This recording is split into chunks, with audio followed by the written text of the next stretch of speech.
Hello दोस्तों, inventor king में आपका स्वागत है। आज सभी इन्वेंशंस में पॉप्सिकल स्टिक्स होंगी और खासकर पहला वाला कम से कम 90% पॉप्सिकल स्टिक से होगा। सुबह की चेतावनी के बाद आइए एक पॉप्सिकल स्टिक पर कुछ तिरछी रेखाएं बनाना शुरू करें, प्रत्येक छोर से 2.5 सेंटीमीटर, ताकि ये कैंची से टुकड़ों को काटते समय हमारा मार्गदर्शन करें। मुझे लगता है कि यहाँ इस आकृति को समलंबाकार कहा जाता है। इस आकृति का उपयोग एक स्टेंसिल के रूप में करें ताकि हम अगला बना सकें जो हमें चाहिए। ये मुझे आपसे पूछने के लिए कुछ कीमती सेकंड देता है कि क्या आपने अपना क्रिसमस ट्री पहले ही लगा लिया है। मैंने पहले ही अपना रख लिया है और मैं आपको बता दूं कि ये दिव्य दिखता है। मेरे घर में हम असली का उपयोग करना पसंद करते हैं, इसलिए पूरे मौसम में ये पाइन की तरह महकता है। क्रिसमस बहुत खूबसूरत होता है। जब हमारे पास 3 टुकड़े तैयार हो जाएं, तो एक मोटा और मजबूत ट्रेपेजॉइड बनाने के लिए उन्हें बहुत सारे गर्म गोंद के साथ चिपकाने के लिए आगे बढ़े। एक दिन मेरी गर्लफ्रेंड ने इसी उपकरण से मेरे चश्मे को चिपकाने में मेरी मदद करने की कोशिश की और इसके बजाय उसने मेरी उंगलियों को आपस में चिपका दिया। अगर तुम ये देख रही हो हनी, तो तुम्हें इनके इस्तेमाल करने की क्लासेस लेनी चाहिए। एक रूलर और पेंसिल से दोनों एंड्स पर स्मॉल मार्क्स बनाएं, जैसा स्क्रीन पर दिखाया गया है। हमने जो लाइंस मार्क की है वहाँ एक पॉइंट मार्क करें। ये वो जगह है जहाँ हमें अपने शक्तिशाली ड्रिल के साथ टुकड़ा ड्रिल करना चाहिए। हम जो छेद बनाएंगे वो पूरे टुकड़े में जाएगा। और हाँ, मैं और क्या कह सकता हूँ, मेरे पास हर चीज के बारे में हमेशा एक मजेदार मजाकिया टिप्पणी नहीं होती। इसे क्रिएटिव ब्लॉक कहते हैं। हाँ, स्पेशल क्लॉथ स्पिन की एक जोड़ी लाएं और प्लास्टिक के टुकड़ों को अलग करके उन्हें 2 स्प्रिंग्स को उजागर करने के लिए अलग कर दें, जिन्हें हमें प्रयोग करने की आवश्यकता होगी। जब दोनों आपके हाथ में हो तो बोल्ट और नट की एक जोड़ी लाएं जो हमें प्रिंगल्स को पकड़ने में मदद करेगी। स्प्रिंग्स में छेद के माध्यम से पेंच डालें और फिर लकड़ी के छेद में डालें और इसे नट से बंद कर दें। इसे अच्छे से टाइट करने के लिए आप एक प्लायर्स की जोड़ी का इस्तेमाल कर सकते हैं जो मैकेनिक करते हैं। पिछला स्टेप सेम साइड पर दूसरी स्प्रिंग के साथ भी दोहराएं। जब भी मैं कोई ऐसा इन्वेंशन बनाता हूँ तो ये मुझे मेरे मॉडलिंग टीचर की याद दिलाता है, जो हमसे चीनी बंदरों की मूर्तियों के लिए वुडन बेस बनवाते थे। मैंने तब नहीं सोचा था कि वो करना मुझे आज मदद करेगा। मुझे लगा ये भी कोई मैथ्स का क्वाड्रेटिक फॉर्मूला जैसा कुछ होगा जो कभी काम नहीं आएगा। स्प्रिंग्स के पास छोटे छेद बनाने के बाद आपकी डायपर में जो पिक्चर टंग रही है ना हॉल में, उससे 2 नेल्स को निकाल लें और उन्हें छेद में डालें। मेरी माँ के पास भी एक है जिसमें मैं अपने बड़े बड़े बुटॉक्स दिखा रहा हूँ। क्यों माँ? उन टुकड़ों को अलग करें जो पतली ड्रिल बिट को पकड़ते हैं और उन्हें हमारे फेमस मिनी सर्कुलर सॉ से बदल दें, जो सब कुछ काट देता है। हालांकि मुझे लगता है कि मुझे एक और खरीद लेना चाहिए, क्योंकि ऐसा लगता है कि ये अपने आखिरी पैरों पर है। हाँ, ये बेहतर। आधा सेंटीमीटर से अधिक या कम छोड़कर नेल के ऊपरी हिस्से को काट लें। हमारे स्टेनलेस स्टील पिवर्स बस तैयार हैं। ये सुनिश्चित करने के लिए कि ऐसे ही रहें, इन पर हॉट ग्लू लगाएं ताकि कोई चांस ना हो इनके बाहर आने का। उसी सर्कुलर सॉ से स्प्रिंग के इस टुकड़े को वुडन स्ट्रक्चर के सबसे पास वाले साइड को काट दें। इससे वो मूवमेंट बनेगा जिसके लिए इन्हें बनाया गया था। यान का रोल लेकर आएं, जिसे आपकी दादी गुप्त रूप से अपने छोटे से शिल्प बॉक्स में स्टोर करती है, और कैंची की एक जोड़ी के साथ एक टुकड़ा काट लें। स्प्रिंग के कटे हुए टुकड़े के चारों ओर इसका एक सिरा रखें और इसे खुद से चिपकाने के लिए सुपर ग्लू लगाएं। फिर ऐसा ही दूसरी साइड पर भी करें, ये ध्यान में रखते हुए कि यान बहुत टाइट है। एक्सेस स्ट्रिंग को काटें और वो मूवमेंट ट्राई करें जो इस इन्वेंशन का मेन मकसद है। इस टुकड़े के लिए ब्लूप्रिंट बनाएं जो आप यहाँ देख रहे हैं और इसे काट लें। अगर आप एक इंजीनियर हैं तो शायद आप मुझसे बेहतर कर पाएंगे, मगर ये काम करना चाहिए, ठीक है? हमें इस भालू के पंजे के आकार में एक बनाने की आवश्यकता होगी। अब कुछ कारपेंटर स्किल्स दिखाने का समय है जो हम सभी के पास है। पॉप्सिकल स्टिक के प्रत्येक छोर पर आकृतियों को गोंदें। इस तरह जब हम अपना काम करते हैं तो वे हिलेंगे नहीं। आइए प्राचीन मिनी सर्कुलर को वापस एक साथ रखें, जो हमें हमारे टुकड़े बनाने में मदद करेगा। मैं मशरूम जैसा दिखने वाले के साथ शुरू करूंगा, मगर आप इसे किसी भी ऑर्डर से शुरू कर सकते हैं। आपको मुझे हर बार शीप जैसे फॉलो करने की जरूरत नहीं है। अब मैं आपको जो बताऊंगा वो ये है कि आपको बहुत सावधान रहना चाहिए कि आप टेढ़े मेढ़े ना काटें या बहुत ज्यादा ना काटें। उन नन्हे पंजे के साथ कंटिन्यू करते हैं जिसे भी हमें काटना होगा। इसी बीच आज का रैंडम सवाल, मुझे आप सभी सब्सक्राइबर्स को जानने में बड़ा मजा आता है, तो आपको सुनकर अच्छा लगेगा। आपने अब तक का सबसे अजीबोगरीब एक्सपेरिमेंट कौन सा किया है? कौन जाने, शायद आविष्कारों का मेरे साथी आप में से ही है। चलिए हम जो कर रहे थे वो जारी रखते हैं। जो लकड़ी के टुकड़े में गोंद लगाना है, जिसे हमने इसे सुदृढ़ करने के लिए अभी छेद किया है, इसके समकक्ष के साथ भी ऐसा ही करें। ये ना भूलें कि ये पदार्थ दोनों तरफ से भरा होना चाहिए, नहीं तो ये ठीक से काम नहीं करेगा।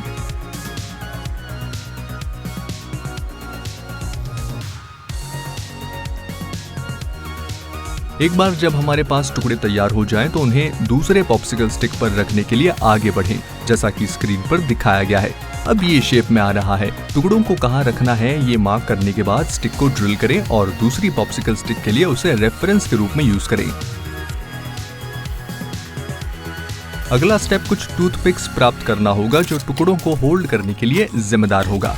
शार्प प्लायर से एक सिरे के टिप को काट लें और स्टिक्स को पहले बनाए गए छेदों के माध्यम से अंदर डालें। फिर प्रत्येक स्टिक पर उसी व्यवस्था में एक टुकड़ा डालें जिसमें आपने उन्हें शुरुआत में रखा था। हमें दूसरी पॉप्सिकल स्टिक अटैच करनी होगी जिसमें हमने छेद किया था, लेकिन पहले भरने के लिए इस्तेमाल करने के लिए कुछ छोटे रेक्टेंगल बनाएं ताकि भागों को एक साथ जोड़ा जा सके। हर साइड को वुडन रेक्टेंगल से जोड़ने के लिए ट्रिगर स्ट्रक्चर पर थोड़ा सा हॉट ग्लू लगाएं। एक बार गोंद सूख जाने के बाद दूसरी पॉप्सिकल स्टिक अटैच करें। जो भी खुला हुआ हिस्सा दिख रहा है उसे हॉट ग्लू से भरें और लकड़ी की छड़ियों को गर्म गोंद से सुरक्षित करें ताकि एक बार जब वे सूख जाएं तो आप उस चीज से छुटकारा पा सकें जिसकी आपको आवश्यकता नहीं है। जरा देखिए कि हमारे यहाँ कितना बढ़िया तंत्र है। इस पूरे ढांचे को स्ट्रिंग के नीचे डालें और इसे तंत्र पर उभरते हुए टुकड़े से जोड़ दें। इस तरह जब तनाव लागू होता है और हम ट्रिगर खींचते हैं तो प्रोजेक्टाइल्स हमारे लक्ष्य की ओर तेज गति से निकलेंगे। दोनों पार्ट्स को जोड़ने के बाद सर्कुलर सॉ लें और लंबे सिरों को काट लें ताकि ये उतना भारी ना हो। पॉप्सिकल स्टिक का एक टुकड़ा काट लें और इसे विपरीत छोर पर डुप्लीकेट करें। इन दो लकड़ी के टुकड़ों के साथ हम अपने घातक लकड़ी के भाले का हैंडल बना सकते हैं। क्या ये बढ़िया नाम है? आप जानते हैं YouTube मेरी शब्दावली को सीमित करता है। लॉन्चर के केंद्रीय खांचे में एक पतली लकड़ी की छड़ी रखो और रेफरेंस के रूप में ट्रिगर तंत्र का उपयोग करते हुए हमारे प्रोजेक्टाइल को पूरी तरह से सेंटर में रखने के लिए एक चैनल बनाने से अतिरिक्त काट लें। इसकी बात की जाए तो उन्हें बनाने का समय आ गया है। तैयार? कोई फ्लैश भी इतना तेज नहीं जाता। हमारे लॉन्चर में स्टेक को लोड करें और भयानक पिशाचों का शिकार करने के लिए तैयार हो जाएं। या इस केस में कहूँ तो मीट बॉल्स। या मुझे नहीं पता कि वो अजीब लाल गेंद क्या है। मुद्दा ये है कि हमें ये अच्छा लगा। पिछले आविष्कार से हमारे प्रोजेक्टाइल को और अधिक शॉकिंग बनाने का ये एक तरीका है। इसके लिए आइए इन प्रसिद्ध छोटे विस्फोट प्याज का उपयोग करें। ओह, मुझे लगता है कि मैंने अपनी मेज बर्बाद कर दी। एक गेंद लें और मास में फंसे प्रोजेक्टाइल में से एक को रिसाइकल करें। टेप के एक टुकड़े के साथ हमारे नए अटैचमेंट को इससे जोड़ दें। अतिरिक्त टेप काट दें और आप किसी भी लक्ष्य को उड़ाने के लिए तैयार होंगे। हस्ता ला विस्ता बेबे। हम अनुशंसा करते हैं कि हम रेकमेंड करते हैं कि आप इसे अपनी मम्मी की मेज पर ना करें। कोका कोला बहुत स्वादिष्ट होता है। कैन या 2 लीटर की बोतल रखने का कभी भी बुरा आइडिया नहीं होता। डायबिटीज यहाँ मौजूद नहीं है। एक बार जब आप अपना पसंदीदा शुगरी ड्रिंक परोसना समाप्त कर लें तो पानी के सैंड पेपर के एक टुकड़े पर थोड़ा पानी डालें और हमारे कैन के ऊपर तब तक खुरचें जब तक कि हम चिमटी से आसानी से टुकड़े को निकालने में सक्षम ना हो जाए। ये संतुष्ट करता है, लेकिन दोनों में से किसी भी हिस्से को ना छोड़ें क्योंकि दोनों ही उपयोगी होंगे। पहले ऐसे 2 खतरनाक नेल्स लाएं। इन्हें टॉप पार्ट पर अटैच करें जिसे हमने हॉट ग्लू लगाकर नेल के हेड पर से हटाया था। उनमें से लगभग 15 को रैंडमली व्यवस्थित करें जब तक कि ये उन पुराने टॉर्चर इंस्ट्रूमेंट्स में से एक जैसा ना हो जाए। कैन के टॉप पर ड्रिल से एक छोटा छेद करें। नेल के टुकड़े के साथ भी ऐसा ही करें। हार्डवेयर स्टोर से कुछ प्लास्टिक कोटेड वायर लाएं और दोनों छेदों के माध्यम से इसका एक टुकड़ा डालें। कैन के किनारे तक गोल सिरे के बिना पॉप्सिकल स्टिक को गर्म करें। छड़ी के दूसरे छोर पर एक छोटी पॉप्सिकल स्टिक चिपका दें। ये रबर बैंड हमारे शिकार के आने तक जाल को ऊपर रखने के लिए जिम्मेदार होंगे। उन्हें कटार के किनारों के जितना करीब हो सके गोंद से चिपका दें। फिर उन्हें पॉप्सिकल स्टिक से जोड़ दें। ढक्कन में एक नया छेद बनाने के बाद उसमें से कुछ तार गुजारें। फिर एक गांठ बनाएं जिसे खींचने पर रबर बैंड कस लें ताकि झटका सटीक हो। कैन के बेस से कुछ सेंटीमीटर की दूरी पर एक छेद बनाएं। दूसरे पॉप्सिकल स्टिक से एक छोटा टुकड़ा काट लें और इसे छेद के ऊपर थोड़ा गर्म गोंद से चिपका दें। एक पतली छड़ी को छेदें और इनमें से एक स्टिक डालें। फिर दोनों तरफ ढेर सारे सिलिकॉन से सुरक्षित करें। हमारे ट्रैप की स्थिरता को बेहतर बनाने के लिए कुछ और पॉप्सिकल स्टिक्स को चिपका दें। यहाँ मेरे घर में ज्यादातर चूहे हैं, इसलिए चारा बदबूदार पनीर होगा जो उन्हें मीलों दूर से आकर्षित करेगा। नुकीले सिरे को छेद में बांधकर और उसमें रस्सी लगाकर हमारे रसदार चारा को स्थापित करें। इसके साथ ये केवल हमारे अवांछित मित्रों के प्रकट होने और अपनी अंतिम सांस देने की प्रतीक्षा करने की बात होगी। आपको दिखाने के लिए मैं एक छोटे से गुब्बारे का उपयोग करूंगा और कल्पना की शक्ति से हम ये संकेत देंगे कि ये एक गंदा कीड़ा है। मैं इसे और रियलिस्टिक बनाने के लिए एक छोटा सा चेहरा भी बनाऊंगा, 2 छोटी छोटी आंखें और एक छोटा सा मुंह। ये बिल्कुल मेरे भाई जैसा दिखता है। जाओ पनीर के पीछे जाओ गंदे सुअर। हाँ, ये एक उपहार है। Goodbye, goodbye.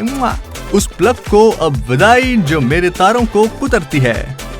उस प्लेग को अब विदाई जो मेरे तारों को कुतरती है। हालांकि मुझे अपने डेस्क से इसका कचरा साफ करना होगा।